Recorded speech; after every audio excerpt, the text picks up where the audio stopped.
donar-vos la benvinguda aquí a l'Orfeó. Nosaltres amb la Cal, diferència que anem col·laborant i que anem fent diverses activitats i un plaer per nosaltres, avui acollir aquesta jornada de context polític, de que si no ho ha estat, de que si com vagi tot plegat, per la llengua s'ha de continuar lluitant dia a dia. O sigui que aquesta feina, doncs, felicitar-vos per la vostra tasca.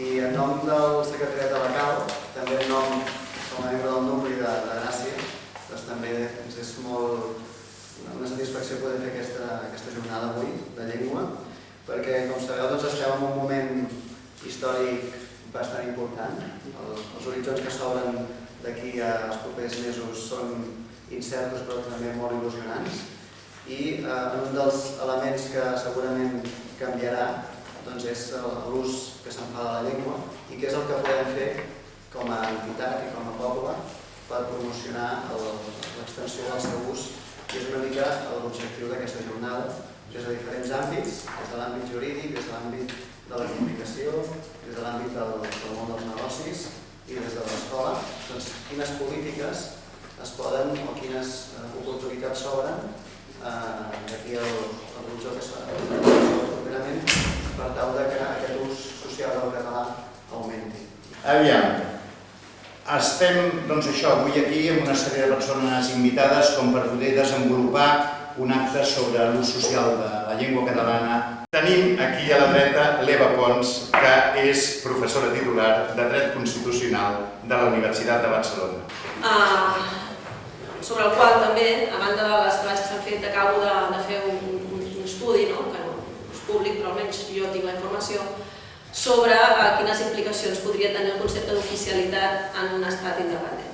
És evident que un poder polític estatal, tenir un poder polític de tipus estatal, doncs obre a la llengua un espai de consolidació i de manteniment, com es pot observar mirant el nostre entorn.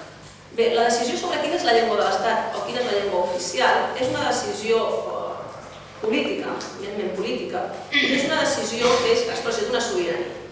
Per tant, aquesta és una primera condició que s'ha de tenir molt clarament establerta, l'oficialitat és fruit d'una decisió sobirana i és un acte que fa l'Estat amb uns condicionaments provinents del dret internacional que són bastant relatius.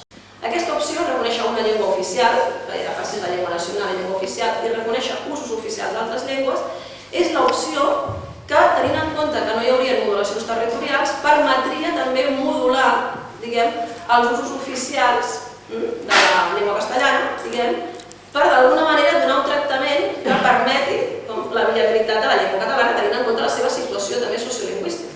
I ara fem un petit gir cap a una altra direcció, que és la visió de la llengua des del món empresarial. I per això tenim amb nosaltres en Albert Pont.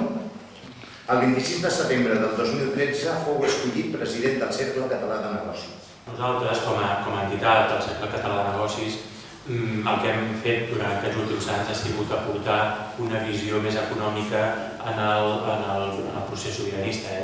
Evidentment, el nostre cas no és únic, quan a l'Europa d'aquests últims 20 anys s'han produït dotzenes de processos de secessió, des d'un punt de vista pacífic, altres no, des d'un punt de vista pactat, altres no, cada procés és com és, però al final sempre es topa amb construir aquestes estructures d'estat. I la primera llei que normalment s'aprova quan un país esdevé un estat independent és la llei de la nacionalitat. Però el fet de tenir un estat independent ens permet poder, per exemple, negociar amb Espanya dins d'un principi bàsic del dret internacional, que és la reciprocitat. I per primera vegada a la història, Catalunya tindrà la possibilitat de tractar de tu a tu amb l'estat espanyol en l'àmbit lingüístic. Evidentment, la independència de Catalunya canviarà tot això i, evidentment, aquelles empreses que operin a Catalunya hauran de acordar-se, és a dir, de situar-se en una nova situació, en una nova realitat.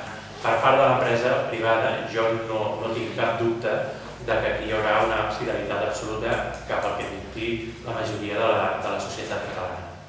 Passem de l'àmbit empresarial a l'àmbit de l'ensenyament.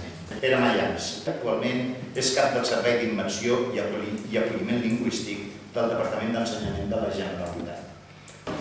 Jo quan estava plantejant què explicar-vos un dissabte al matí, doncs, clar, era molt fàcil començar i dir, mireu, quan siguem un estat independent, doncs clar, no tindrem el BER, no tindrem el Tribunal Constitucional, no tindrem totes aquelles traves que ens impedeixen tenir un sistema educatiu que almenys haguem escollit nosaltres. Suposo que sabeu que de l'única llengua de la qual hom pot estar absent al sistema educatiu de Catalunya és el català. Això ho sabíeu, no? És a dir, si jo soc un estranger que em presento a Catalunya i pugui entrar a un cicle formatiu de grau mitjà o de grau superior, o faig la selectivitat, encara que sigui de parla Wolof i no sé què més, de l'única llengua que podria demanar l'exempció és d'aquesta. Vull dir que tenim mancances que hem arrossegat, que hem callat, que hem mantingut fins que els pactes polítics s'han trencat. Durant 30 anys hem format mestres per un país que no existeix. Si formem els mestres igual aquí que a Madrid, és que no hem entrat més. El que sí que és cert és que en una Catalunya independent segurament el castellà s'haurà d'ensenyar. I s'haurà d'ensenyar diferent a com s'està ensenyant ara. Traient-li tota aquesta part de contingut a voltes, permeteu-m'ho que us ho digui, però, ostres, a vegades imperialista. Fixeu-vos que estaríem parlant d'un projecte d'escola catalana, d'escola nacional catalana, on parlaríem del català, llengua de referència, llengua de cohesió social, llengua dels continguts de vehicular, evidentment. El castellà, llengua que s'hauria d'aprendre, i s'hauria d'aprendre bé, evidentment, però amb més flexibilitat i sense les connotacions polítiques que té ara. Llengües romàniques, almenys un coneixement passiu, anglès, que és indefugible, però també llengües d'origen. Bé, doncs no sé si estan millor els mitjans de comunicació en l'ús de la llengua. Això ens ho explicarà en Salvador Cot. En juny del 2010, Salvador Cot és nomenat director de Nació Digital. Què ens trobàvem fa 30 anys i què ens trobàvem ara? Fa 30 anys hi havia una divisió molt nítida entre el que eren les televisions, el que era la premsa escrita i el que era la ràdio, bàsicament, que eren els tres àmbits en què es movia la informació. A hores d'ara, 30 anys després, tota aquesta separació de mitjans està molt difusa perquè tothom està competint a internet. Tot i així, els dos diaris de gran difusió a Catalunya, de difusió nacional, que són els dos més grans, que són La Vanguardia i El Periódico, tots dos, en diferents moments han fet televisió en català. Foto de 30 anys més tard. O sigui, 30 anys més tard tenim alguns símptomes enormement positius, alguns altres sobre els quals simplement s'ha avançat i alguns altres on algunes coses no han funcionat o no hi ha suficients iniciatives en aquest sentit. S'ha avançat moltíssim en la televisió. Si us fixeu, el fet que hi hagi una televisió com Televisió de Catalunya ha generat productores que fan continguts i que són capaces de fer continguts en català i de vendre'ls. Per tant, la televisió ha arrossegat, ha creat un mercat publicitari, ha arrossegat a d'altres grups de comunicació, com és el Grup Godó. La ràdio ha actuat exactament igual i fins i tot encara amb més força. O sigui, el gran èxit de la corporació, l'èxit com a mínim més gran de la corporació és la ràdio. Catalunya Ràdio, des de fa molts i molts anys, és líder, o potser que per quan s'ha líder molt aviat. Vull dir que el que era la ràdio en castellà, a hores d'ara està en una situació marginal. Però encara hi ha un altre àmbit en què la situació és més favorable, que és internet. A hores d'ara ningú està fent informació en castellà via internet a Catalunya, no hi ha cap empresa que ho estigui fent. Fa 3 anys va haver algú, no d'aquí, sinó del País Valencià, o sigui d'aquí, del País Valencià, és conegut nostre, el Pau Alabado, que va fer una cançó que es deia Utòpics, idealistes, ingenus, i que acaba dient, d'acord, ens falta molta experiència, convé sumar els esforços i els càntics de tanta gent, però anem creixent. ens fem més forts cada dia, mai no perdem l'esperança i seguim avançant.